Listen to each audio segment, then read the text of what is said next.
While the other gods and the armed warriors on the plain slept soundly, but Jove was wakeful, for he was thinking how to do honor to Achilles, and destroyed much people at the ships of the Achaeans. In the end he deemed it would be best to send a lying dream to King Agamemnon. So he called one to him and said to it, "Lying dream, go to the ships of the Achaeans, into the tent of Agamemnon, and say to him word to word as I now bid you. Tell him to get the Achaeans Instantly under arms, for he shall take Troy.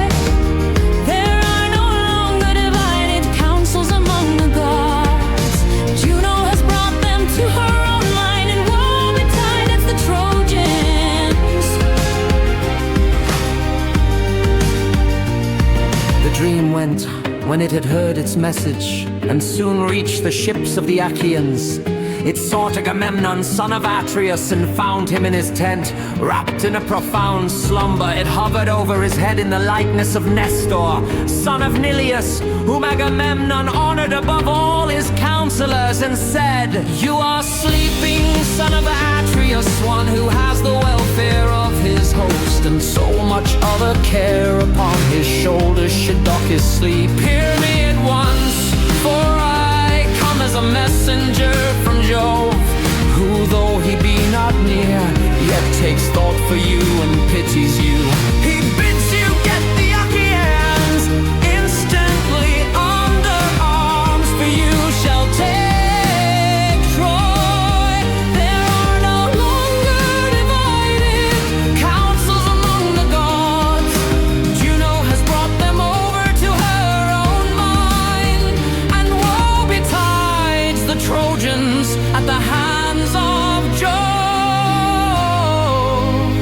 Remember this, and when you wake, see that it does not escape you." The dream then left him, and he thought of things that were surely not to be accomplished. He thought that on that same day he was to take the city of Priam, but he little knew what was in the mind of Jove, who had many another hard-fought fight in store, alike for Danaans and Trojans. Then presently he woke, with the divine message still ringing in his ears. So he sat upright and put on his soft shirt, so fair and new, and over this his heavy cloak he bound his sandals onto his comely feet, and slung his silver-studded sword about his shoulders. Then he took the imperishable staff of his father, and sallied forth to the ships of the Achaeans. The goddess Dawn now wended her way to vast Olympus, that she might herald day to Jove and to the other immortals, and Agamemnon sent the criers round to call the people in assembly.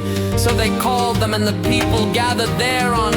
But first he summoned a meeting of the elders at the ship of Nestor, king of Pylos. And when they were assembled, he laid a cunning counsel before them. "My friends," said he, "I have had a dream from heaven in the dead of night, and its face and figure resembled none but Nestor's. It hovered over my head and said, 'You are sleeping, son of Atreus, one who has the welfare of his host, and so much other care upon his shoulders should dock his sleep. Hear me at once, for I am a messenger from Jove, who though he be not near, yet takes thought for you and pities you. He bids you get the Achaeans instantly under arms, for you shall take Troy.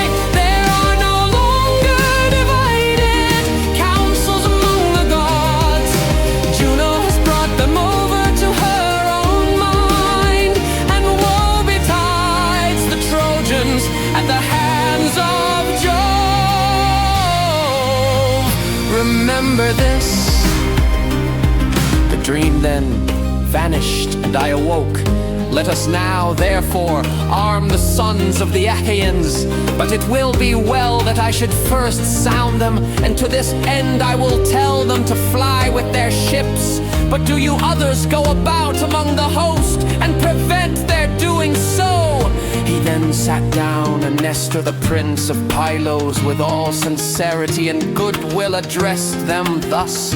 "My friends," said he, "princes and counselors of the Argives, if any other man of the Achaeans had told us of this dream, we should have declared it false, and would have had nothing to do with it. But he who has seen it is the foremost man among us. We must therefore set about getting the people under arms." With this he led the way from the assembly, and the other sceptred kings rose with him in obedience to the word of Agamemnon. But the people pressed forward to hear. They swarmed like bees that sally from some hollow cave and flit in countless throng among the spring flowers, bunched in knots and clusters. Even so did the mighty multitude pour from ships and tents to the assembly, and ranged themselves upon the wide watered shore, while among them ran wildfire rumor, messenger of Jove, urging them ever to the fore.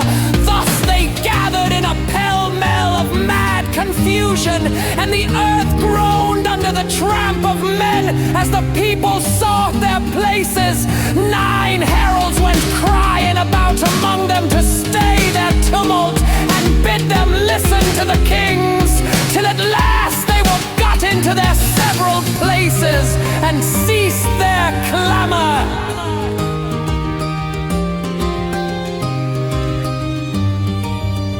Then King Agamemnon rose, holding his scepter. This was the work of Vulcan, who gave it to Jove, the son of Saturn. Jove gave it to Mercury, slayer of Argus, guide and guardian. King Mercury gave it to Pelops, the mighty chariot